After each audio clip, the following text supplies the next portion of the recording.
എല്ലാവർക്കും നമസ്കാരം. ഞാൻ ഡോക്ടർ വിഷ്ണു സതീഷ്.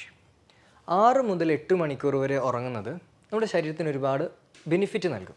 അതായത് നമ്മുടെ എനർജി ലെവൽസ് വർദ്ധിക്കും, നമുക്ക് നല്ലൊരു ഉന്മേഷം ഉണ്ടാവും, ശരീരത്തിൻ്റെ പ്രതിരോധ ശക്തി കൂട്ടും, അങ്ങനെ ഒരുപാട് ബെനിഫിറ്റ്സ് ഉണ്ട്. പക്ഷേ 6, 7, 8 മണിക്കൂർ ഉറങ്ങിയതിന് ശേഷവും കറക്റ്റായിട്ട് ഭക്ഷണം കഴിച്ചതിന് ശേഷം ചില ആൾക്കാർ പറയുന്നൊരു കംപ്ലയിൻ്റ് ഉണ്ട്. ക്ഷീണമാണ്, എന്ത് ചെയ്താലും ക്ഷീണമാണ്. രാവിലെ എണീറ്റ് കഴിഞ്ഞാൽ തന്നെ ഒന്നും ചെയ്യാനുള്ളൊരു ഉന്മേഷമില്ല, വളരെയധികം ഫറ്റിഗ്ഡാണ് ശരീരം. നമുക്ക് ചിന്തിക്കുന്ന കാര്യത്തിലൊരു വ്യക്തതയില്ല, ഒരു മെൻ്റൽ ക്ലാരിറ്റിയുടെ കുറവ്, ഒരു വർക്ക് ചെയ്ത് കഴിയുമ്പോൾ ഒരു വ്യക്തതയില്ലാതെ വർക്ക് ചെയ്യേണ്ടി വരുന്നൊരവസ്ഥ. ഇങ്ങനെയുള്ള കംപ്ലയിൻറ്റ്സ് പലരും പറയാറുണ്ട്. സോ എന്തുകൊണ്ടാണ് നിങ്ങൾക്കൊരു എപ്പോഴും ക്ഷീണം ഉണ്ടാകുന്നത്, അല്ലെങ്കിൽ ഈ ഫെറ്റിഗ് എന്ന് പറയുന്ന ഒരു കണ്ടീഷൻ എന്തുകൊണ്ടാണ് നമ്മുടെ ശരീരത്തിൽ ഉണ്ടാകുന്നത് എന്നതിൻ്റെ ചില റീസൺസാണ് ഞാൻ ഈ വീഡിയോയിൽ എക്സ്പ്ലെയിൻ ചെയ്യുന്നത്.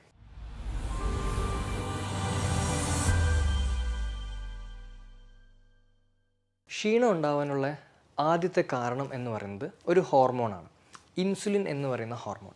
നമുക്കറിയാം, ഇൻസുലിൻ കുറഞ്ഞു കഴിഞ്ഞാൽ പ്രമേഹം എന്ന് പറയുന്നൊരു കണ്ടീഷൻ വരും, ഒരു അസുഖം വരും. അതുപോലെ തന്നെ ഇൻസുലിൻ കൂടിക്കഴിഞ്ഞാലും, ഇപ്പോൾ ശരിക്കും പറഞ്ഞു കഴിഞ്ഞാൽ ഇൻസുലിൻ കൂടുതലുള്ളത് കൊണ്ടാണ് പ്രമേഹം വരുന്നത്. അതായത് ഇൻസുലിൻ റെസിസ്റ്റൻസ് എന്ന് പറയുന്നൊരു കണ്ടീഷനാണ് പ്രമേഹം, അതുപോലെ തന്നെ സ്ത്രീകളിലുണ്ടാകുന്ന PCOD, ഈ ഗർഭാശയത്തിൽ മുഴയുണ്ടാകുന്ന കണ്ടീഷൻസ്, ഇങ്ങനെയുള്ള അസുഖങ്ങൾ ഉണ്ടാക്കുന്നത് ഇൻസുലിൻ റെസിസ്റ്റൻസ് എന്ന് പറയുന്ന ഒരു കണ്ടീഷനാണ്. എന്താണ് ഈ ഇൻസുലിൻ റെസിസ്റ്റൻസ്? നമ്മുടെ ശരീരത്തിൽ ഇൻസുലിൻ്റെ അളവ് കൂടുന്നു. എന്തുകൊണ്ടാണ് ഇൻസുലിൻ്റെ അളവ് കൂടുന്നത്? ഉദാഹരണത്തിന്, നമ്മൾ ഭക്ഷണം കഴിച്ചു കഴിഞ്ഞാൽ, ഇപ്പോൾ നമ്മൾ ചോറ്, ചപ്പാത്തി അങ്ങനെയുള്ള ഭക്ഷണങ്ങൾ കഴിച്ചു കഴിഞ്ഞാൽ നമ്മുടെ ശരീരത്തിൽ ഗ്ലൂക്കോസിൻ്റെ അളവ് വർദ്ധിക്കും. സോ ഈ വർദ്ധിച്ചിരിക്കുന്ന ഈ ഗ്ലൂക്കോസിനെ കോശങ്ങളുടെ അകത്തോട്ട് കൊണ്ടുപോകാൻ സഹായിക്കുന്ന ഹോർമോണാണ് ഇൻസുലിൻ. സോ ഈ ഇൻസുലിൻ ഈ ഗ്ലൂക്കോസിനെ എടുത്തിട്ട് കോശങ്ങളുടെ അകത്തോട്ട് കൊണ്ടുപോകും. പക്ഷേ ഇൻസുലിൻ റെസിസ്റ്റൻസിൽ എന്താ സംഭവിക്കുന്നത്? ഈ ഇൻസുലിൻ കോശങ്ങളുടെ അകത്തോട്ട് കയറി പോകാൻ പറ്റുന്നില്ല, അവിടെ ഒരു റെസിസ്റ്റൻസ് ഉണ്ട്, അല്ലെങ്കിൽ ആ ഡോറ് ബ്ലോക്ക്ഡ് ആണ്. അങ്ങനെ വരുമ്പോൾ എന്താ സംഭവിക്കുക? ഈ ഇൻസുലിനും ഗ്ലൂക്കോസും രണ്ടും ബ്ലഡിൽ തന്നെ, രക്തത്തിൽ തന്നെ കെട്ടിക്കിടക്കും. അതായത് നമ്മളൊരു പഴഞ്ചൊല്ല് പറയാറുണ്ടല്ലോ, വെള്ളം വെള്ളം സർവത്ര തുള്ളി കുടിക്കാനില്ലത്ര എന്നൊരു കണ്ടീഷനാണ് ഇവിടെ വരുന്നത്. അതായത് ശരീരത്തിൽ ഒരുപാട് ഗ്ലൂക്കോസും ഇൻസുലിനും കൂടിക്കൊണ്ടിരിക്കുകയാണ്, പക്ഷേ കോശങ്ങളുടെ അകത്ത് ഒട്ടും തന്നെ അവൈലബിലിറ്റി ഇല്ല. അപ്പോൾ കോശങ്ങളുടെ അകത്ത് ഗ്ലൂക്കോസ് കിട്ടിയില്ലെങ്കിൽ എനർജി ഉൽപ്പാദിപ്പിക്കാൻ പറ്റില്ല, ആൾക്കാർക്ക് വളരെയധികം ക്ഷീണം അനുഭവപ്പെടും. സോ ഈ ഇൻസുലിൻ റെസിസ്റ്റൻസ് എന്ന് പറയുന്ന ഈ ഒരു കണ്ടീഷൻ ഉണ്ടായിക്കഴിഞ്ഞാൽ അതിഭയങ്കരമായിട്ടുള്ള ഫറ്റിഗ്നെസ് ശരീരത്തിലുണ്ടാകും.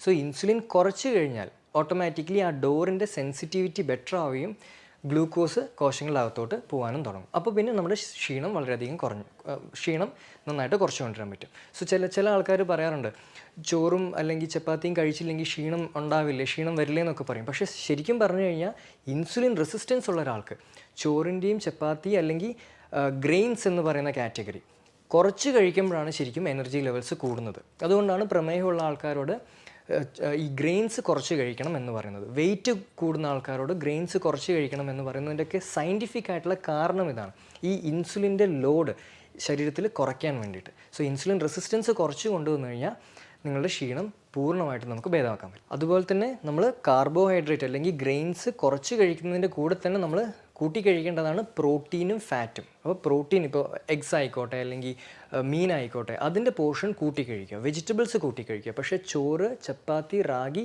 ഇങ്ങനെയുള്ള ധാന്യങ്ങൾ, ഗ്രെയിൻസിൻ്റെ അളവ് നന്നായിട്ട് കുറയ്ക്കുക. സോ ഇൻസുലിൻ റെസിസ്റ്റൻസ് കുറയും, നിങ്ങളുടെ എനർജി ലെവൽ നന്നായിട്ട് കൂടും. സോ ശരീരത്തിൽ ഉയർന്നു നിൽക്കുന്ന ഇൻസുലിനാണ് ക്ഷീണം ഉണ്ടാക്കുന്നത്. അതാണ് ആദ്യത്തെ കാരണം.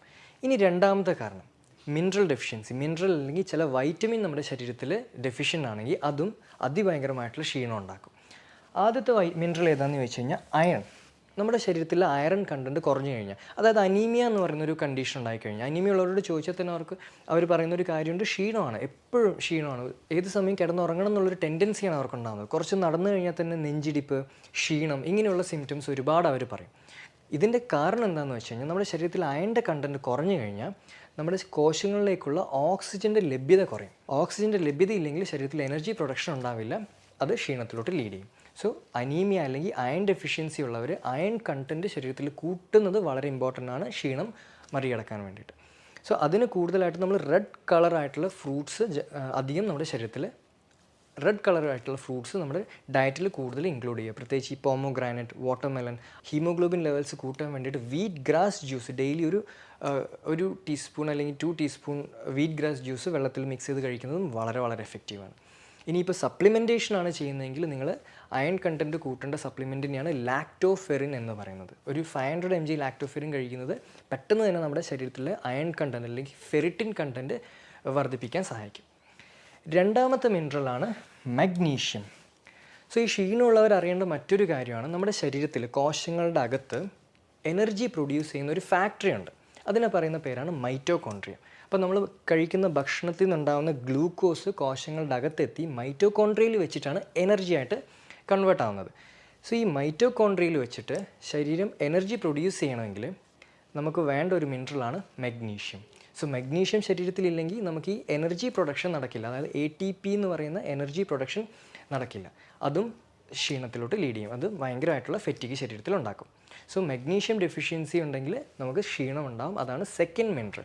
സോ മഗ്നീഷ്യം റിച്ച് ആയിട്ടുള്ള ഭക്ഷണങ്ങൾ അല്ലെങ്കിൽ മഗ്നീഷ്യം സപ്ലിമെൻറ്റേഷൻ ചെയ്യുന്നത് വളരെ എഫക്റ്റീവാണ്. ഏറ്റവും ബെസ്റ്റ് റിച്ച് ആയിട്ടുള്ള മഗ്നീഷ്യം അടങ്ങിയിട്ടുള്ളൊരു ഭക്ഷണമാണ് ചീര. സോ ചീര കൂടുതൽ ഇൻക്ലൂഡ് ചെയ്യുന്നത് നമുക്ക് മഗ്നീഷ്യം ശരീരത്തിൽ ഇൻക്രീസ് ചെയ്യാൻ വളരെ വളരെ ഹെൽപ്ഫുൾ ആയിരിക്കും. ഇനി മൂന്നാമത്തതാണ് വൈറ്റമിൻ B12 എന്ന് പറയുന്ന വൈറ്റമിൻ. സോ ന്യൂറോളജിക്കൽ കണ്ടീഷനുള്ളവർക്ക്, അതായത് നാഡീ സംബന്ധമായിട്ടുള്ള അസുഖങ്ങളുള്ളവർക്ക് വൈറ്റമിൻ B12 വളരെ ഇമ്പോർട്ടൻ്റ് ആണ്. നമ്മുടെ ബ്രെയിനിൻ്റെ ഫംഗ്ഷൻ ഹെൽപ്പ് ചെയ്യുന്നത് വൈറ്റമിൻ B12 ആണ്.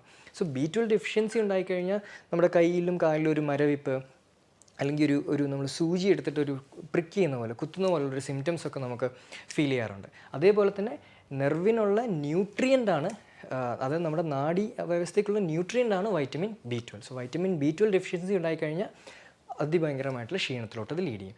സോ വൈറ്റമിൻ B12 ശരീരത്തിൽ ഇമ്പ്രൂവ് ചെയ്യുക. അതിപ്പോൾ സപ്ലിമെൻറ്റ് ഫോമിലാണെങ്കിൽ മീഥൈൽ കൊബാലമൈൻ എന്ന് പറയുന്ന സപ്ലിമെൻ്റാണ് നമ്മൾ കഴിക്കേണ്ടത്. ഭക്ഷണത്തിലാണെങ്കിൽ കൂടുതലായിട്ടും മുട്ട കഴിക്കുന്നത്, ഓർഗാനിക് ആയിട്ടുള്ള മുട്ട കഴിക്കുന്നത് ഇമ്പോർട്ടൻ്റ് ആണ്. ഫിഷ്, മീൻ കഴിക്കുന്നത് ഇമ്പോർട്ടൻ്റ് ആണ്.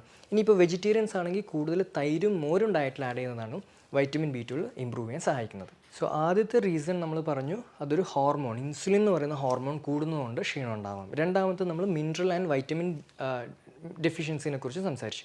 മൂന്നാമത്തത് വീണ്ടും ഒരു ഹോർമോണാണ്, ക്ഷീണം ഉണ്ടാകാൻ കാരണക്കാരായ മൂന്നാമത്തെ ഒരു ഹോർമോൺ. അതിനെയാണ് കോർട്ടിസോൾ എന്ന് പറയുന്നത്. സ്ട്രെസ് ഹോർമോണാണ് കോർട്ടിസോൾ. അതായത് നമ്മൾ രാവിലെ എണീറ്റ് കഴിഞ്ഞാൽ നമുക്കൊരു ഉന്മേഷം ലഭിക്കണമെങ്കിൽ നമ്മുടെ ശരീരത്തിൽ കോർട്ടിസോളിൻ്റെ അളവ് കൂടുതലായിരിക്കണം. അതുകൊണ്ട് തന്നെ ചിലവർ പറയും രാവിലെ എണീറ്റ് കഴിഞ്ഞാൽ ക്ഷീണമാണ്, പക്ഷേ ഞാനൊരു കോഫിയൊക്കെ കുടിച്ച് കഴിഞ്ഞാൽ എനിക്ക് നല്ലൊരു എനർജി ലെവൽ കിട്ടുന്നുണ്ട്. ഇത് കോർട്ടിസോളിൻ്റെ ലഭ്യത ശരീരത്തിൽ കുറയുന്നതുകൊണ്ടാണ്. കോർട്ടിസോൾ രാവിലെ കുറവാണെങ്കിൽ വളരെയധികം അതികഠിനമായിട്ടുള്ള ക്ഷീണമായിരിക്കും ശരീരത്തിൽ എക്സ്പീരിയൻസ് ചെയ്യുന്നത്. പക്ഷേ ഒരു ഈവനിങ് ഒക്കെ ആകുമ്പോഴേക്കും അതേപോലെ തന്നെ ആൾക്കാർ പറയും ഈ എനർജി ലെവൽ ഈവനിങ് ആകുമ്പോഴേക്കും ബെറ്ററാണ്. കാരണം ഈവനിങ് ആകുമ്പോഴേക്കും കോർട്ടിസോൾ കൂടും, പക്ഷേ എഗെയിൻ ഈവനിങ് വീണ്ടും കോർട്ടിസോളിൻ്റെ അളവ് കുറഞ്ഞു വരും. സോ ഈ കോർട്ടിസോൾ നമ്മുടെ ശരീരത്തിൽ മോർണിംഗ് ടൈമിൽ കുറവാണെങ്കിൽ നമുക്ക് വളരെയധികം ക്ഷീണം എക്സ്പീരിയൻസ് ചെയ്യാം. അതുപോലെ തന്നെ ചിലവരുടെ ബോഡിയിൽ കാണുന്ന വേറൊരു പാറ്റേൺ ആണ് കോർട്ടിസോൾ നൈറ്റ് ടൈമിൽ ഒരുപാട് അധികമാവുക എന്നുള്ളത്. സോ രാത്രി കാലങ്ങളിൽ കോർട്ടിസോൾ കൂടി നിൽക്കുന്നത് ചിലവർക്ക് ഉണ്ടാകുന്ന ഒരു പ്രശ്നമാണ്. ഈ കോർട്ടിസോളിൻ്റെ ലെവൽ രാത്രി കാലങ്ങളിൽ കൂടി നിൽക്കുക എന്നുള്ളത്. കോർട്ടിസോൾ രാത്രി കാലങ്ങളിൽ കൂടി നിന്ന് കഴിഞ്ഞാൽ അത് ഉറക്കമില്ലായ്മയിലേക്ക് ലീഡ് ചെയ്യും. കാരണം ഉറക്കത്തിന് സഹായിക്കുന്ന മെലാറ്റോണിൻ എന്ന് പറയുന്ന ഹോർമോൺ കോർട്ടിസോൾ കൂടി നിന്ന് കഴിഞ്ഞാൽ മെലാറ്റോണിന് ആക്ട് ചെയ്യാൻ പറ്റില്ല, നമ്മുടെ ശരീരത്തിൽ അത് ആവശ്യത്തിന് ആക്ട് ചെയ്യാൻ സാധിക്കില്ല. അപ്പോൾ ഉറക്കമില്ലായ്മയിലോട്ട് അത് ലീഡ് ചെയ്യും. സോ ഈ കോർട്ടിസോൾ ഉണ്ടാകുന്ന വേരിയേഷൻ, ഈ up and down variation balance ചെയ്യാൻ സഹായിക്കുന്ന ഒരു നാച്ചുറൽ ആയിട്ടുള്ളൊരു ഔഷധ സസ്യമാണ് അശ്വഗന്ധ. സോ അതുകൊണ്ടാണ് അശ്വഗന്ധ കഴിക്കുന്നവർക്ക് ഉറക്കത്തിലുണ്ടാകുന്ന വേരിയേഷൻസ് ഇമ്പ്രൂവ് ആവുകയും അതുപോലെ തന്നെ അവരുടെ എനർജി ലെവലിൽ ഒരുപാട് ഇമ്പ്രൂവ്മെൻറ്റ് കിട്ടുകയും ചെയ്യുന്നത്. ഓക്കെ, സോ അങ്ങനെ 3 കാര്യങ്ങളാണ് മെയിനായിട്ടും പറയുന്നത്. ഒന്ന്, ഇൻസുലിൻ റെസിസ്റ്റൻസ്, ശരീരത്തിൽ ഇൻസുലിൻ എന്ന് പറയുന്ന ഹോർമോൺ കൂടുമ്പോഴുണ്ടാകുന്ന പ്രശ്നം ക്ഷീണത്തിലോട്ട് ലീഡ് ചെയ്യും. മിനറൽ ഡെഫിഷ്യൻസീസ് ഉണ്ടെങ്കിൽ ക്ഷീണം ഉണ്ടാകാൻ ചാൻസ് ഉണ്ട്. സ്ട്രെസ് ഹോർമോൺസിലുണ്ടാകുന്ന വ്യത്യാസവും ശരീരത്തിൽ സിവിയർ ആയിട്ടുള്ള ക്ഷീണം അല്ലെങ്കിൽ ഫറ്റിഗ് എന്ന് പറയുന്ന അവസ്ഥയിലോട്ട് ലീഡ് ചെയ്യാനുള്ള ചാൻസസ് ഉണ്ട്.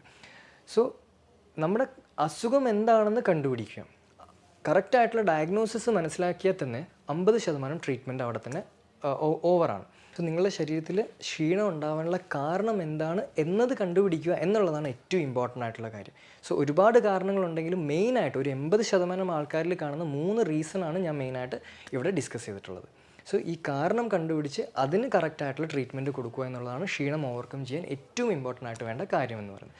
ന്യൂട്രീഷൻ ശ്രദ്ധിക്കുക, ഹോർമോൺസിലുള്ള വ്യത്യാസങ്ങൾ ശ്രദ്ധിക്കുക, അതുപോലെ തന്നെ സ്ട്രെസ്സ് മാനേജ് ചെയ്യാൻ ശ്രദ്ധിക്കുക.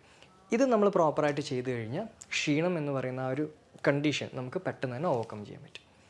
മറ്റൊരു വീഡിയോയുമായി കാണുന്നവരെല്ലാവർക്കും നന്ദി, നമസ്കാരം.